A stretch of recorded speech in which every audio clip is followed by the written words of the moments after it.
आज का जो युवा है वो फियर से परेशान नहीं है, वो ओवर थिंकिंग। हमारे पेरेंट्स हमसे ज्यादा ओवर थिंकिंग करते हैं क्योंकि बड़े हमको लेकर। आज का युवा क्या कर रहा है? बादाम का तेल लगा रहा है, बादाम की क्रीम लगा रहा है, बादाम का साबुन लगा रहा है, खा रहा गुटखा।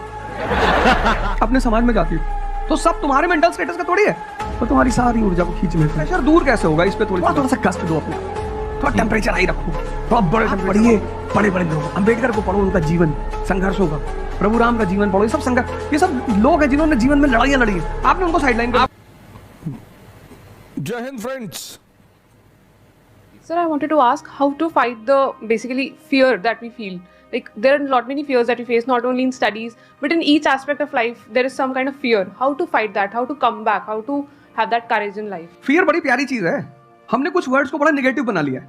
जैसे अब बच्चा है 2 साल का, उसको तो फियर होता नहीं, उसे कुछ पता नहीं, उसने कोबरा देखा, जाके पकड़ लिया। वो तो बाद में घर वालों ने देखा तो पता चला कि भैया कोबरा पकड़ के घूम रहा है। लेकिन हम बड़े हो गए ना, अब हम कोबरा देखेंगे तो वो हमारी बॉडी की जो मैकेनिज्म है वो हमें वार्न करेगी, अलर्ट करेगी। दैट इज नेचुरल फियर, वो अच्छी चीज है। जिस चीज की आप बात कर रहे हो वो फियर नहीं है, वो ओवर थिंकिंग है। आज का जो युवा है वो फियर से परेशान नहीं है, वो ओवर थिंकिंग से परेशान है। ओवर थिंकिंग की वजह यह है कि आज का समाज इतना एक्सपैंड कर चुका है। You are outside your house, तुमको तुम्हारी दोस्त मिल गई कि मैं कल लंदन से आई, क्या लाइफ है लंदन में यार, और मैं तो ये कर रही वो कर रही। आपको लगा हम ही पागल है यार, आईएएस की तैयारी कर रहे। 90s में हमारे पास इतने स्कोप नहीं थे, हमारी जो लाइफ थी वहां ओवर थिंकिंग इसलिए नहीं थी, आपने भी सर देखा होगा, क्योंकि हमारे पास इतने स्कोप नहीं थे। आज तुम्हारी जनरेशन में यू हैव मल्टीपल फील्ड्स, मतलब इतने सारे फील्ड्स ओपन है। तो जब तुम घूम के चारों तरफ देखते हो और तुम देखते हो कि तुम्हारे ही साथ के लोग बड़ी सारी फील्ड में एक्सेल कर रहे हैं, काम कर रहे हैं, अर्न कर रहे हैं, तो तुम्हारा दिमाग भागना शुरू करता है। फिर क्या होता है? हमारे पेरेंट्स हमसे ज्यादा ओवर थिंकिंग करते हैं क्योंकि बड़े हमको लेकर कॉशियस होते हैं। हाँ। एक हमने ओवर थिंकिंग की, हम अपना संभाल लें किसी तरह।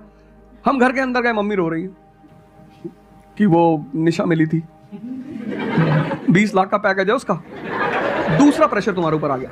ये जो प्रेशर हम मल्टीपल फेस करते हैं, तो एक तुम्हारा प्रेशर, एक माँ बाप का प्रेशर। प्रेशर दूर कैसे होगा? इस पे थोड़ी सी बात कर ले। जहां इंटरनल ताकत है वहां कॉन्फिडेंस है। आज का युवा क्या कर रहा है? बादाम का तेल लगा रहा है, बादाम की क्रीम लगा रहा है, बादाम का साबुन लगा रहा है, खा रहा गुटखा।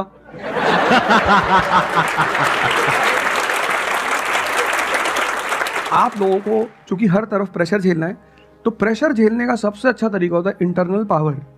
तभी तो मैं जहां भी जाता हूं एक चीज रिपीट करता हूं, योगा करो, ध्यान करो। ध्यान करोगे मन ताकतवर हो जाएगा।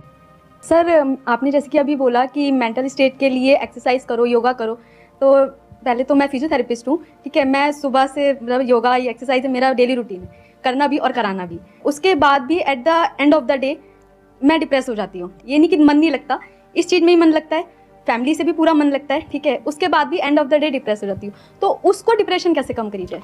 तुम दिन भर अपने आप को मोटिवेट करती हो, काम करती हो, जब तुम वापस घर में आती हो, अपने समाज में जाती हो, तो सब तुम्हारे मेंटल स्टेटस का थोड़ी है, वो तुम्हारी सारी ऊर्जा को खींच लेते हैं। इसलिए तो माँ बाप हमारी संगत पे बड़ा ध्यान देते हैं। तुम्हें लगता होगा कि माँ बाप कितने बदमाश हैं, माँ बाप भगवान है। उनका एक्सपीरियंस तुम अपने दोस्तों को लेकर जाया करो उनके सामने। कोई अल्ट्रासाउंड क्या करेगा जितना माँ बाप करते हैं, क्या बता देते हैं, बहुत बहुत दुष्ट है ये, इसकी आंख के नीचे देखो यहाँ निशान है, बहुत दुष्ट है और वो लॉजिक भी बड़ी अच्छी सी देते हैं, कोई कुछ भी देते हैं लेकिन बड़ा अच्छा सा लॉजिक देते हैं। तो ये हमारे साथ होता है, इसलिए हमें पहले गुरुकुल भेजा जाता था। और आज की हमारी सोसाइटी इसको सिर्फ नेगेटिव दिखाई पड़ रहा है। मैं अभी अब घर गया था, हमसे लोग कह रहे भैया 24 का चुनाव लड़ोगे? मैंने कहा यार पॉलिटिकल पार्टियां कह रही कि तुम सीधे प्रधानमंत्री बन जाओ। अननेसेसरी परेशान किए होंगे, अननेसेसरी दूसरों से मत। और ये एक जगह का नहीं है, ये यूनिवर्सल हो चुका है। तुमने कह दिया कि मैं आईएएस की तैयारी कर रही हूं, अरे नहीं होता किसी का। तिवारी जी की लड़की दी थी, 2 साल बाद पागल हो गई। तुम इतने डिप्रेस समाज में रह रहे हो। वो तो महेश्वरी जी जैसे लोग हैं जिन्होंने बहुत लोगों को जिंदा कर रखा है। हाँ। मैं दोनों मुद्दों पे बता, हम सब हारने से डरते हैं, और मजेदार बात है कि वो डर हमारी हार की वजह बनता है। 98% केसेस में हारने से क्यों डरते हैं? क्योंकि हम जानते हैं अगर हम हारेंगे तो वो जो पीछे 3 लोग बैठे हैं ना, रिश्तेदार, रिलेटिव्स और फ्रेंड, वो जीने नहीं देंगे। एक ही आदमी को आप सुनते हो ना जिससे टेम्परेचर हाई हुआ, हमको सुन लिया कुछ ज्यादा ही हाई हो गया। लेकिन 2 लोगों को छोड़ दो, 3 लोगों को छोड़ दो, 4 लोगों को, ऐसे 10-12 लोग हिंदुस्तान में, पॉपुलेशन 1 बिलियन 50 करोड़, तो तुम 10 लोगों को सुनो और बाकी जो तुम्हारे साथ 500 जुड़े हैं वो तुम्हें तो नीचे ही ले जा रहे हैं। इससे बचो। अपनी सर्कल को थोड़ा सा रिजर्व करो।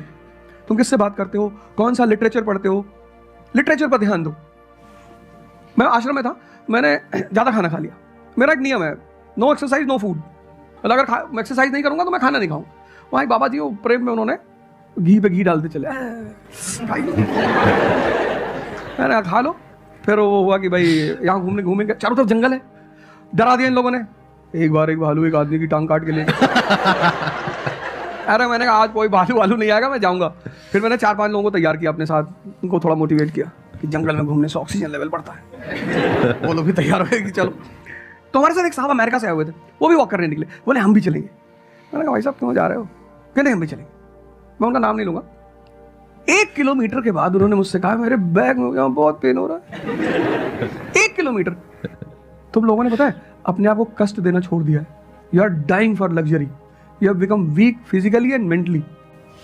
थोड़ा सा कष्ट दो अपने आप को, थोड़ा टेम्परेचर हाई रखो, थोड़ा बड़े टेम्परेचर वालों के साथ रहो। हमने अपने आप को कष्ट, हम कौन सी नॉवेल पढ़ रहे हैं? नहीं। आपने बहुत सारी गलतियां कर दी, आपकी जनरेशन ने अपने को कष्ट देना छोड़ दिया। आप पढ़िए बड़े बड़े लोग, अंबेडकर को पढ़ो, उनका जीवन संघर्षों का, प्रभु राम का जीवन पढ़ो। ये सब संघर्ष, ये सब लोग हैं जिन्होंने जीवन में लड़ाइयां लड़ी हैं। आपने उनको साइडलाइन कर दिया। आप राणा प्रताप के बारे में कुछ जानते ही नहीं हो, आपको वो पोएम याद ही नहीं है, खूब लड़ी मर्दानी वो तो झांसी वाली रानी थी। आपको तो एक चीज बता दी, twinkle twinkle how I wonder. आप वंडर किए जा रहे हो पूरी जिंदगी में।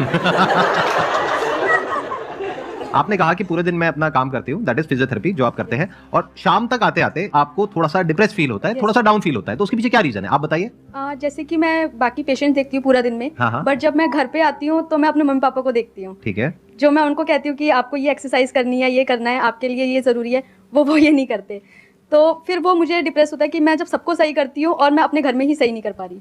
आप सबको सही नहीं करते हो, आप उन लोगों को सही करते हो जो आपके पास आते हैं। हाँ एग्जैक्टली। तो अगर आपके पेरेंट्स सही नहीं होना चाहते हैं तो उनको कौन सही करेगा? बेसिकली हमारी प्रॉब्लम क्या है कि जो नहीं करना चाहता उसको भी करवाना चाहते हैं। एग्जैक्टली। फॉर एग्जाम्पल आप में से यहाँ पे कुछ लोग बैठे हैं जो कहते हैं कि भाई आप कुछ भी बोल दो, हम तो जैसे थे वैसे ही रहेंगे, उखाड़ दो जो उखाड़ सकते हो, आप अकेले आ जाओ, आप साथ में हो जा, सर को ले आओ, आप 10 को ले आओ, हम तो नहीं बदलने वाले। उनका कोई कुछ कर सकता है? समझ गए? तो यहाँ पे किसका एक्चुअल में किसकी लाइफ बदलने वाली है? यहाँ पर हो सकता है कुछ साल बाद आप ही में से कोई यहाँ पर बैठा होगा, बट वो इंसान कौन होगा? जो खुद अंदर से बदलना चाहता है ना। Yes sir, thank you sir.